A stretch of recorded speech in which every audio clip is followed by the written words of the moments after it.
5% or a quarter of Mark, the Gospel. And so we're making our way through this, and we have seen much in Mark already. It just seems like it has flown by, and when you look at a paragraph a week, it really shortens it. It comes up quickly, and before you know it, we're going to be studying the end of the Gospel of Mark. We're going to get through this quickly. But we made our way to Mark chapter 4, and if you find your place in verse 35, stand with me out of respect for God's Word. We'll read together Mark chapter 4, verses 35 through 41. And I'll begin with verse 35, Mark chapter 4. On the same day when evening had come, he said to them, "Let us cross over to the other side." Now when they had left the multitude, they took him along in the boat as he was. And other little boats were also with him. And a great windstorm arose, and the waves beat into the boat, so that it was already filling. But he was in the stern, asleep on a pillow. And they awoke him and said to him, "Teacher, do you not care that we are perishing?" Then he arose and rebuked the wind and said to the sea, "Peace, be still." And the wind ceased, and there was a great calm. But he said to them, "Why are you so fearful? And how is it that you have no faith?" And they feared exceedingly and said to one another, "Who can this be, that even the wind and the sea obey him?" You may be seated. Jesus exercises authority over nature at this point. Let me just go back and give us some framework and overview. As we've said in the past, Mark wrote in pictures. He wrote in vignettes. Vignette is the word, which is a brief episode that captures the gist or the essence of an event in Jesus' life. And so throughout Mark, there are these snapshots, these pictures, these brief paragraphs that quickly describe what happened when Jesus walked the earth. We find in Mark an assurance of God's Word. In other words, Mark isn't the only gospel that we have. It correlates with the other gospels, Matthew, Luke, and John. And it should give us great confidence that this other perception, this other point of view is offered. Mark writes urgently, and he uses the word immediately 41 times in these 16 chapters to convey movement and action and to keep your attention in a sense. Mark emphasizes the theme that Jesus is the Son of Man who came to serve and to save the lost. And also, he came to defeat Satan. And Mark highlights repeatedly each step of the way, in almost every vignette, how Satan is defeated. By way of an outline, so far we have seen the introduction when John, the forerunner, in Jesus, the Messiah, are introduced. Jesus overcame Satan and his temptation. He called the disciples to follow him, and that was in a couple different chapters.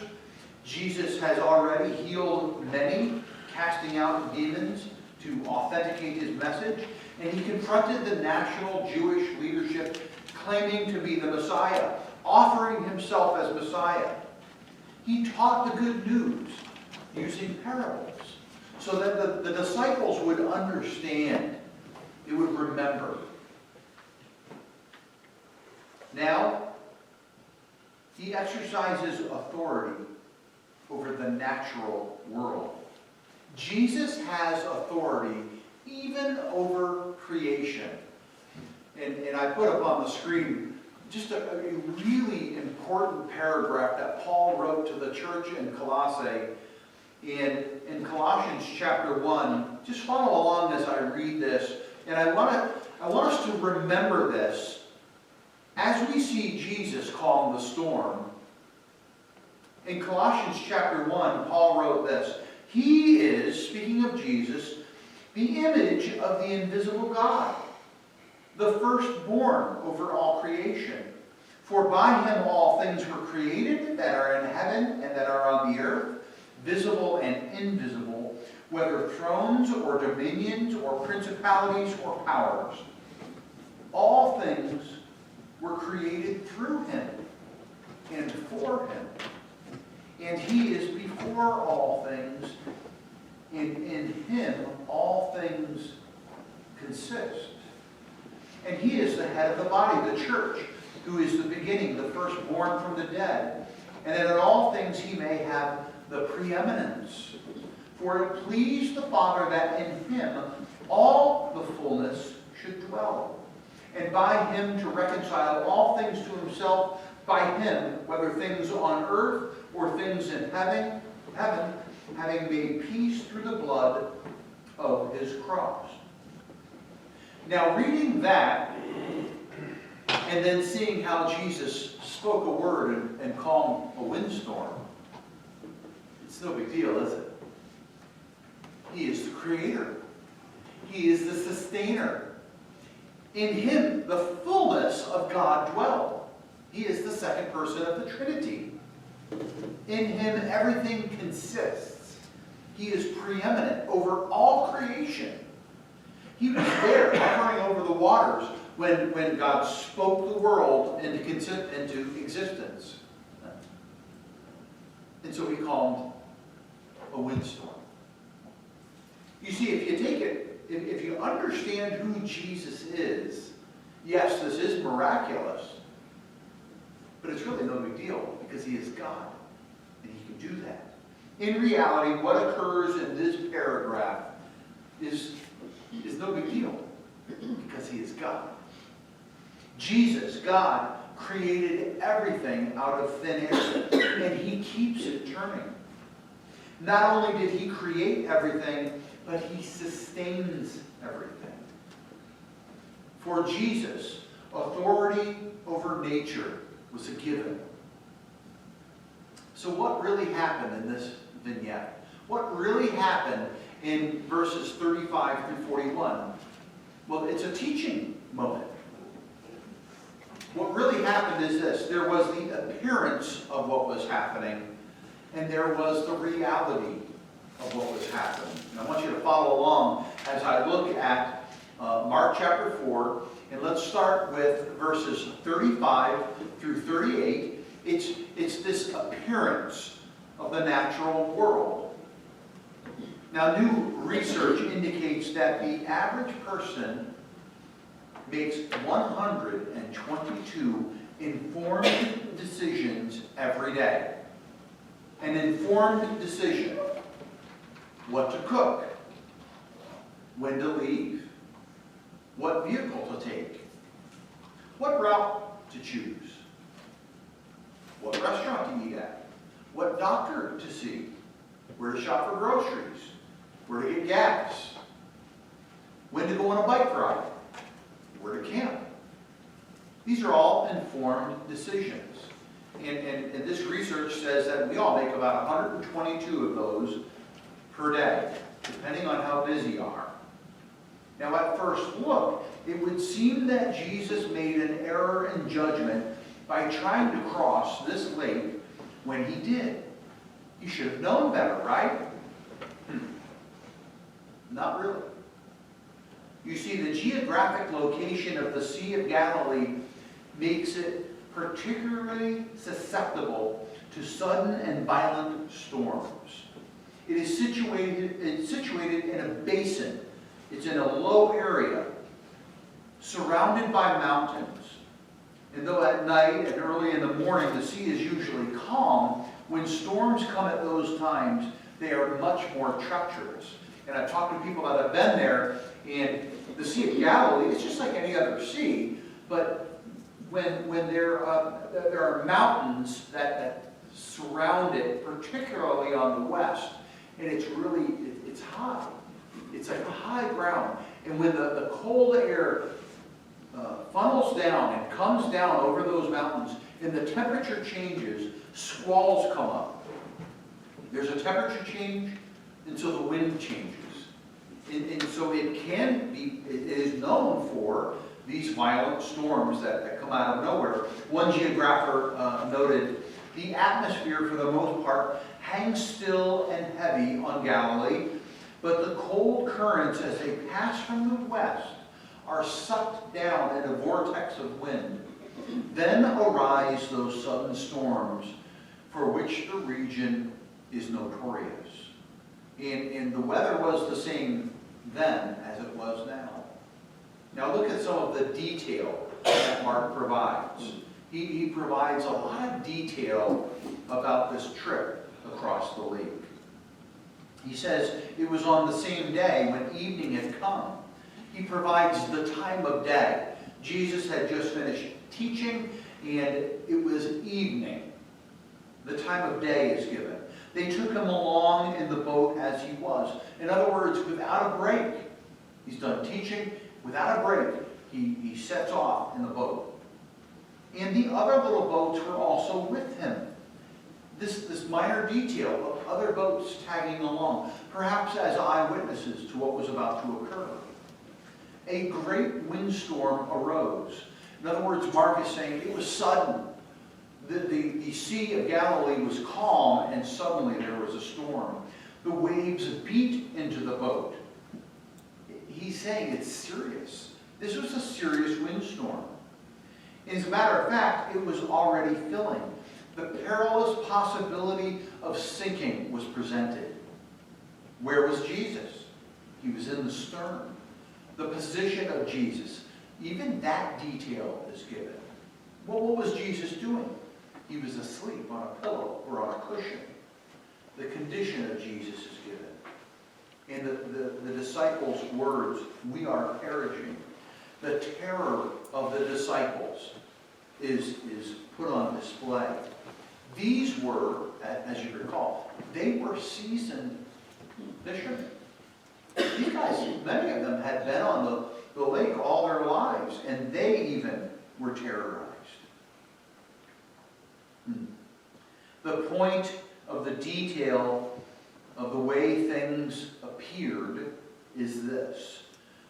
The appearance of the events that are described here are normal. There was nothing staged, in other words. There was nothing premeditated. These were completely natural events. This is not a parable because actual people and locations are named. So this was a natural phenomenon, a natural storm. A storm suddenly came into their lives. You can see where I'm going with this. The teaching of these details is this. Storms are never coincidental. Storms come suddenly into everyone's lives. And they appear natural. There's illnesses. There are accidents. There are disagreements, relational issues. But they're never coincidence. No storm ever happens outside of God's control. God uses storms in our life to teach us. And what I have written down in my notes is actually theologically more correct. God can use the storm to teach us, because sometimes we're not listening. Storms are an offering. No one wants to go through the storms of life.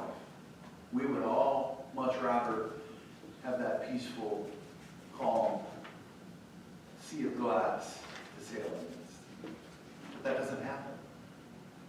Don't be surprised when storms come.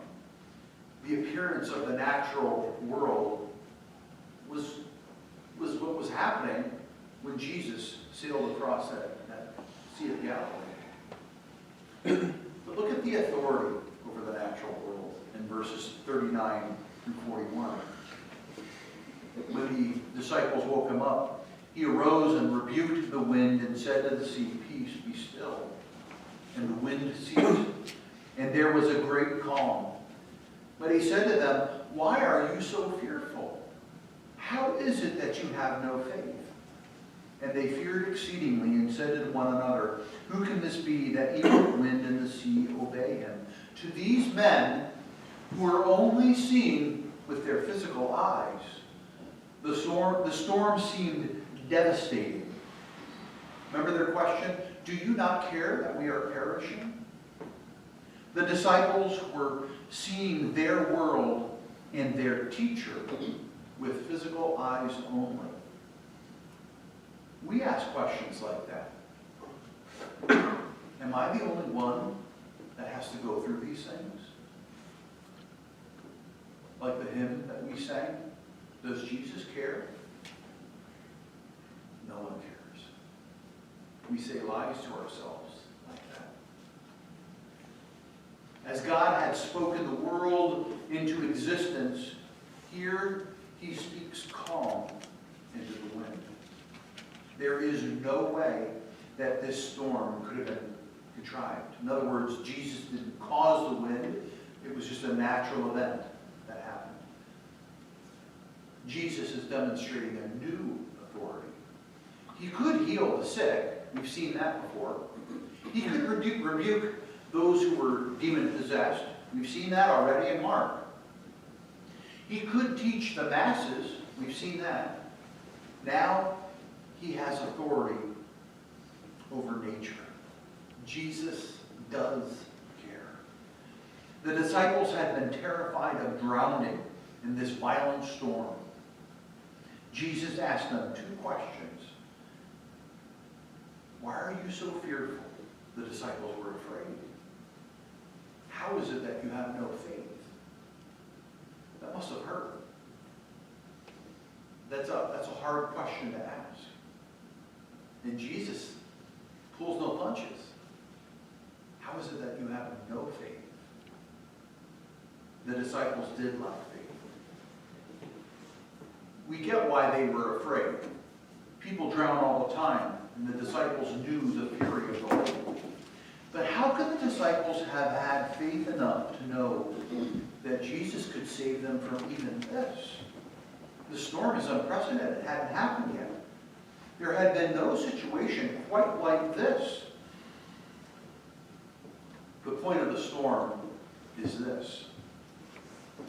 Jesus decided to go into the boat and cross the lake. He knew that the storm would approach and overtake them. And he allowed the disciples to experience the storm. Jesus used the storm to draw the disciples closer to him. Well, I don't want to go through storms. But every storm I've gone through, I've been thankful. Because it's drawn me closer to Christ. And that's the point. That's the point of this vignette. The teaching of the storm is this. There is no storm that is so unique that no one has ever experienced anything like it before. Now, I'm saying that to you as much as I'm saying it to me. When I go through a storm, I'm tempted to say, you know what, I love you guys, but you don't know what I'm going through. It's a lie. Yeah, our storms have been different.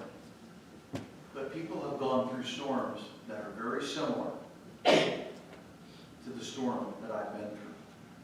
When you are in a storm like no other, take heart. Jesus has authority over your storm. Do you believe that?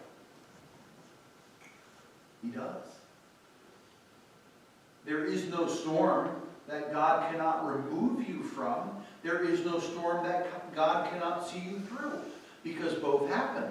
Sometimes Jesus will take you out of the storm, and sometimes he'll hold your hand as you go through the storm. Sometimes we go through these storms. The storms of life come to draw us closer to Jesus. And then there's the ultimate question. The disciples ask this question, and I think it's interesting. Who can this be, that even the wind and the sea obey him? The answer will determine your destiny. Who can this be? We all have answered that question. We all need to answer that question. Who is Jesus? Jesus is making a very specific point. He has authority over nature. He is God. He has already claimed to be God. He has forgiven sins. Remember that from a couple of months ago. He has forgiven sins. Well, who can forgive sins but God alone, right? And here he is demonstrating that he is God. And the disciples are asking, who can this be? And the way you answer that question, the way I answer that question, really determines our eternal destiny. Jesus, fully God and fully man, here his godhood is on display. If you deny his deity, you fail the question. You remember Colossians 1, he is the image of the invisible God, the firstborn over all creation. For by him all things were created that are in heaven and that are on earth, visible and invisible, whether thrones or dominions or principalities or powers, all things were created through him and for him. He is before all things, and in him all things consist. He is God. Now, take a step back and imagine what effect this story, just these 6 verses, what effect this vignette had on the members of the persecuted Roman church. The church that Peter preached to. The church that Mark was writing to. The Roman church, the Roman believers. The Caesar that would persecute them and really try and kill them off. Those Romans who were so self-sufficient, they would scoff at you if you believed in Christ. You would be thrown in prison at the drop of a hat. I gotta believe it must have assured them that the omnipotent God was with them, even in those storms that they were facing. It must have bolstered their faith to trust Christ completely. They went through storms, the furnace of persecution, to come forth as gold. When the storms of life are sinking your boat, think of the 2 questions that Jesus asked the disciples. Why are you so fearful? And how is it that you have no faith? Because that's really what is happening. I'm demonstrating my fear and my lack of faith. Jesus still has authority over every circumstance, even nature that seems so random at times. Sometimes he'll calm those winds. Sometimes he'll allow the storm to take its course. The purpose either way is for you and for me to trust Christ completely, to be tried and tested, and to be perfected. There's a Christian from years gone by that was a spokesman for the Christian faith. His name was Malcolm Muggeridge, and he said this: contrary to what might be expected, I look back on experiences that at the time seemed especially desolating and painful with particular satisfaction. Indeed, I can say with complete truthfulness that everything I have learned in my 75 years in this world, everything that has truly enhanced and enlightened my experience, has been through affliction and not through happiness. Storms. They teach us. They perfect us. And they come into our lives to draw us to Christ. They don't do it automatically. We need to be ready for it. We need to be looking for it. A clay pot sitting in the sun will always just be a clay pot. It has to go through the white hot heat of the furnace to become porcelain. Let's pray. Father in heaven, I thank you for this morning.